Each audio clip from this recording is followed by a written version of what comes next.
नमस्कार दोस्तों, आज मैं आपको सुनाना चाहता हूँ एक गाना। अरे भाई, हम ही हैं उस बेहतरीन सिंगर के रियलिटी शो से बाहर होने का कारण। हम ही तो हैं, वरना भला इतने अच्छे सिंगर को कोई कैसे शो से बाहर कर सकता है। समझ गए ना मैं किसकी बात कर रहा हूँ। शो से बाहर करने के नाम पे एक ऐसा रैपर याद आ रहा है जिसने रिजेक्शन के बाद भी उम्मीद नहीं छोड़ी और जैसे तैसे यूट्यूब पर अपनी वीडियोस अपलोड करता रहा और फिर उसकी एक वीडियो को छोड़कर किसी पर कोई व्यूज नहीं आया। लेकिन सक्सेस में इस सिंगर को कोई मात नहीं दे सकता जिसे जिस शो से बाहर किया गया था आज उसी शो को बैठकर जज कर रही हैं। आपका अंदाजा एकदम सही है। आज हम इस वीडियो में सिंगर्स की बात करेंगे और आज के वीडियो का टाइटल है singers who got rejected in their auditions. Number 1, Amy वे बंटाई।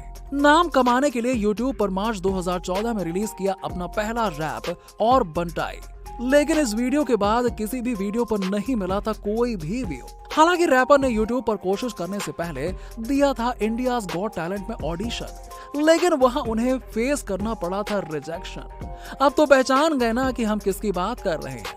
एमी वे बंटाई, जिनका असली नाम है शाहरुख शेख। उन्होंने हॉलीवुड रैपर एमिनेम से इंस्पिरेशन लेते हुए अपना पहला रैप इंग्लिश लैंग्वेज में लिखा था, लेकिन पिता ने सलाह दी कि बेटा रैप्स को उस लैंग्वेज में लिखो जो सभी को समझ में आए।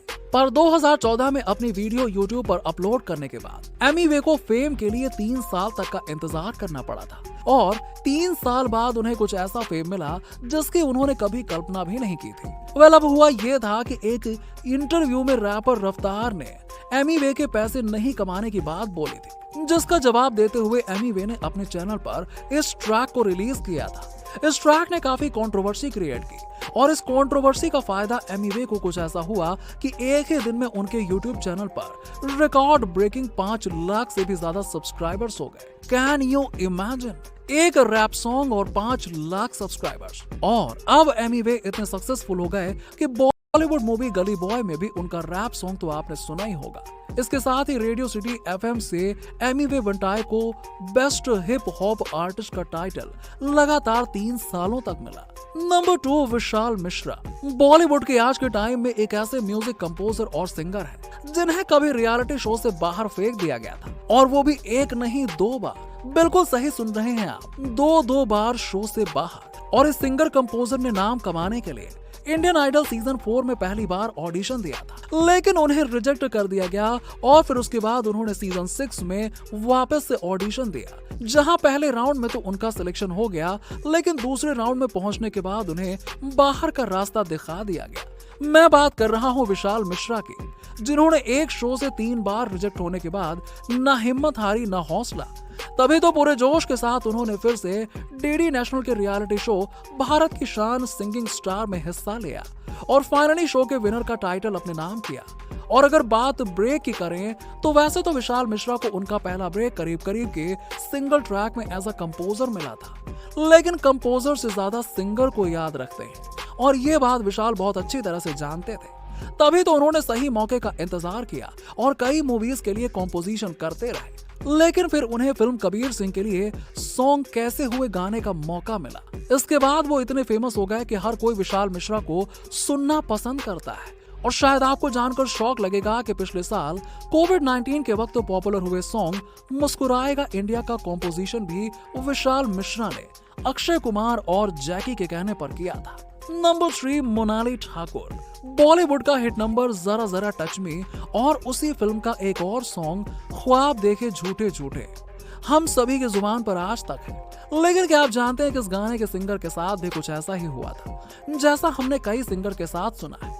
इंडियन आइडल के सीजन 2 की टॉप 10 में आने के बाद भी मोनाली ठाकुर को ऑडियंस ने कम वोट देकर शो से बाहर का रास्ता दिखा दिया, लेकिन इतने बड़े शो से निकलने के बाद भी अपने सिंगिंग के दम पर मोनाली ने नेशनल अवार्ड अपने नाम किया और उन्हें ये अवार्ड मिला था उनके अब तक के सबसे बेस्ट सॉन्ग मोह मोह के धागे के लिए। वैसे देखा जाए तो मोनाली का बॉलीवुड डेब्यू जाने मन में ही हो गया था, लेकिन उनको असली पहचान दिलवाई म्यूजिक डायरेक्टर प्रीतम चक्रवर्ती ने। प्रीतम ने मोनाली को फिल्म रेस में 2 गाने गाने का मौका दिया और वो दोनों ही गाने ब्लॉकबस्टर बन गए। आज मोनाली बॉलीवुड और बांग्ला फिल्म इंडस्ट्री में जाना माना चेहरा बन गई हैं, जिनके गानों को सभी लोग पसंद करते हैं। वैसे आप जानते हैं क्या, मोनाली सिंगर होने के साथ साथ एक ट्रेन डांसर और एक्ट्रेस भी है। Number 4, Neha Kakkar. Reality show Indian Idol के सीजन 5 में अपने सपनों को पूरा करने के लिए पहले दिया ऑडिशन और फिर हुआ सिलेक्शन, लेकिन फिर कम वोट की वजह से शो को कहना पड़ा अलविदा। लेकिन फिर उसके बाद नेहा की किस्मत का ताला कुछ यूं खुला कि उसी शो में जज बनकर अब लोगों को करती हैं रिजेक्ट। घर की जरूरत को पूरा करने के लिए जगराता में गाना गाने वाली नेहा कक्कड़ ने कम समय में 0 से 100 का सफर तय किया है और कुछ ऐसा किया है कि लोग अब इनकी मिसालें देते हैं। अपनी बहन सोनू कक्कड़ से म्यूजिक में ट्रेनिंग लेते हुए नेहा ने कई सारे गानों में अपने वोकल्स दिए थे। इसके बाद उन्होंने फिल्म मीराबाई नॉट आउट में बतौर कोरस सिंगर डेब्यू किया, लेकिन इतनी मेहनत के बाद भी उन्हें अपनी पहचान नहीं मिल रही थी। पर फिर साल 2012 में आई फिल्म कॉकटेल, जिसके सबसे हिट नंबर सेकंड हैंड जवानी ने नेहा की किस्मत का दरवाजा खोल दिया। इस गाने के बाद नेहा ने कई पार्टी सॉन्ग जैसे कि सनी सनी, लंदन ठुमका, मैं तेरे बॉयफ्रेंड की बीट पर लोगों को नचाया और अब नेहा के सक्सेस ने अपना इतिहास भी लिखना शुरू कर दिया। तभी तो उनका नाम इंडिया फोर्ब्स के डिजिटल स्टार में 2 बार शामिल हो चुका है। नंबर 5, आशीष कौर। ये गुरुवाणी इस आवाज में हम सब ने सुनी होगी, लेकिन इस गुरुवाणी को जिसने गाया है उसके बारे में बहुत कम लोग जानते हैं। इतनी मीठी आवाज होने के बाद भी आशीष कौर इंडियन आइडल के सीजन 6 में ऑडिशन राउंड में ही बाहर हो गए थे। 5 साल की कम उम्र से सिंगिंग करने वाली आशीष को म्यूजिक इंडस्ट्री का सपना उनके पापा ने दिखाया था और उनकी गुरुवाणी का वर्जन पूरे इंडिया में इतना पॉपुलर हुआ कि उन्हें हर इवेंट में इसके लिए बुलाया जाने लगा। गुरुवाणी से अपने करियर की शुरुआत करना इतना फायदेमंद साबित हुआ, तभी तो हार न मानकर उन्होंने पंजाबी रियलिटी शो आवाज पंजाबी में हिस्सा लिया, जिसके बाद उनका कॉन्फिडेंस बढ़ा और वो अपने सपनों को पूरा करने के लिए पानीपत छोड़ मुंबई आ गई और सपनों की नगरी मुंबई में उन्हें सलीम की मदद से उन्हें अपना पहला सॉन्ग रिकॉर्ड करने का मौका मिला। और सपनों की नगरी मुंबई में उन्हें सलीम की मदद से उन्हें अपना पहला सॉन्ग रिकॉर्ड करने का मौका तमंचे मूवी में मिला और वो आने से लोगों के बीच में फेमस हो गई, जिसने उन्हें लोगों का चहेता बना दिया। बस फिर क्या था, इस गाने के हिट होते ही उन्हें अवार्ड और काम मिलने लगे।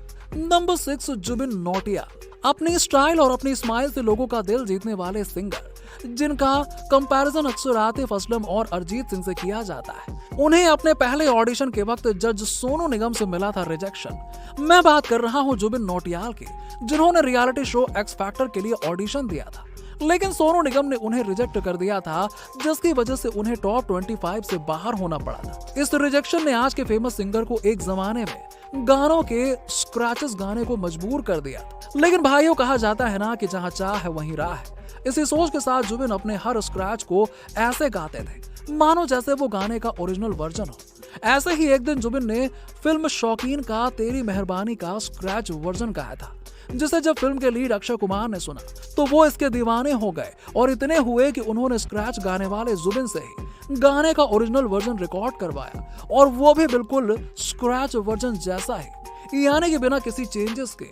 उस साल जुबिन का तेरी मेहरबानी और फिल्म सोनाली केवल के दोनों ही गाने ब्लॉकबस्टर बन गए थे। बस फिर क्या था, एक के बाद एक गाने जुबिन गाते गए और लोगों के दिलों पर छाते गए। वैसे मैं आपको बता दूं कि जुबिन सिंगिंग के अलावा म्यूजिक इंस्ट्रूमेंट जैसे कि गिटार, ड्रम और हारमोनियम भी बजाते हैं। नंबर 7, अरिजीत सिंह। अब बात करते हैं एक ऐसे सिंगर की जिसे शायद ही कोई पसंद ना करता होगा, लेकिन ठहरो ठहरो यार, शायद वो हम ही तो हैं जो उसे एक जमाने में पसंद भी नहीं करते थे। तभी तो हमने उसे टॉप 5 में शामिल होने का मौका नहीं दिया। आप भी नहीं समझे मैं किसकी बात कर रहा हूँ? अरे मैं बात कर रहा हूँ 2005 में सोनी टीवी पर आने वाले शो फेम गुरुकुल के कंटेस्टेंट अरिजीत सिंह की, जिसे कम वोट के चलते टॉप 5 से बाहर होना पड़ा था। हालांकि शो में अरिजीत की आवाज को शो के जज शंकर महादेव और संजय लीला भंसाली दोनों को काफी अच्छी लगी थी, इसलिए दोनों ने एक एक करके उन्हें ब्रेक देने की कोशिश की। जहां अरिजीत को सबसे पहले ब्रेक शंकर महादेवन ने अपनी album high school musical album 2 के गाने आजा नचले में दिया, और लेकिन शायद उनकी किस्मत चमकने का समय अभी आया नहीं था। तभी तो ये एल्बम बुरी तरह से पिट गया, जिसके बाद बारी आई संजय लीला भंसाली की। उन्होंने रणबीर कपूर और सोनम कपूर के डेब्यू मूवी में अरिजीत की आवाज को पहचान देनी चाहिए, पर जब नसीब में हो कद्दू तो कैसे मिलेगा लड्डू। इसलिए तो इतने बड़ी फिल्म की स्क्रिप्ट में चेंज हो गया और इस गाने को ही फिल्म से निकाल दिया गया। और ये बात और है कि अरिजीत ने हिम्मत हारना नहीं सीखा था, इसीलिए तो इतनी कामयाबी के बाद भी उन्होंने 10 का 10 ले गए दिल शो में एज अ कंटेस्टेंट हिस्सा लिया और कंपटीशन को जीतकर अपने लिए सक्सेस का दरवाजा खोला। और आपको ये भी बता दूं कि अरिजीत को बॉलीवुड इंडस्ट्री में असली पहचान साल 2013 में आई फिल्म आशिकी 2 के तुम ही हो और चाहूं मैं या न चाहूं गाने से मिली। पर इस पहचान से पहले बार बार मिल रहे फेलियर के बाद अरिजीत आज इंडस्ट्री के हाईएस्ट पेड सिंगर्स में से एक है। कई अनगिनत अवार्ड्स के साथ वो इतने फेमस हो गए हैं कि 2020 में स्पॉटिफाई ने अरिजीत सिंह को मोस्ट स्ट्रीम्ड आर्टिस्ट का टाइटल दे दिया। इन सारे सिंगर्स की कहानी इनकी आवाज की तरह ही काफी मेमोरेबल है, काफी यादगार है, तभी तो ये आज लोगों के दिलों पर राज कर रहे हैं। पहले रिजेक्शन, फिर सिलेक्शन और अब ये सभी लोग अवार्ड विनिंग परफॉर्मेंस दे रहे हैं। अगर आपको भी अपने गानों से कानों में मिश्री घोल देने वाले इन सिंगर्स की कहानी इतनी ही ज्यादा इंटरेस्टिंग लगी तो हमारे चैनल को लाइक एंड शेयर करना मत भूलिएगा। और इनमें से कौन सा सिंगर आपका फेवरेट है, कमेंट सेक्शन में कमेंट करके जरूर बताइए।